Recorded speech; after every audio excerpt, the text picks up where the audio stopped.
விசுவாசிகள் அவங்க பேரளவுல ஒரு தத்துவத்தை அவங்க கடைபிடிச்சிட்டு இருப்பாங்க, சர்ச்சுக்கு போவாங்க, பைபிள் வாசிப்பாங்க. ஆனா இயேசுவோட அந்த அனுபவம் அவங்களுக்கு இருக்காது.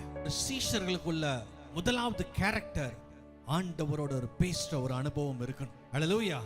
இவங்க எல்லாருமே பாருங்க, ஆண்டவர் ஒரு தனிப்பட்ட இடத்துக்கு கொண்டு போறார். ஆண்டவர் ஒவ்வொருத்தருக்கும் ஒரு சந்திக்க வேண்டிய இடத்தை ஆண்டவர் வைத்திருக்கிறார். மோசேவை பாத்தீங்கன்னா எல்லார் மத்தியிலும் ஆண்டவர் அவரை சந்திக்கல, தனியா ஒரு மலைக்கு கொண்டு போறார். இவர் மட்டும் மலை ஏறி போகிறார். அந்த இடத்துல தேவன் சந்திக்கிறார். அதே போலதான் இந்த மலையில நீங்களும் நானும் உட்கார்ந்திருக்கிறோம்.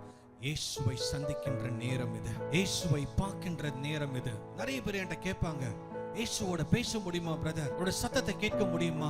முடியும். கிறிஸ்துவர்கள் ஏனோ தானோ நம்ம சர்ச்சுக்கு மட்டும் போற கிறிஸ்துவர்கள் ஆண்டவர் எதிர்பார்க்கறது கிடையாது. நம்ம குடும்பமா ஜெபிக்கிறவங்க, கரெக்ட் தாங்க. ஆண்டவரோட பேசுறீங்களா? ஆண்டவரோட அந்த உறவு உங்களுக்கு இருக்கா? அதுதான் the beginning of a disciple.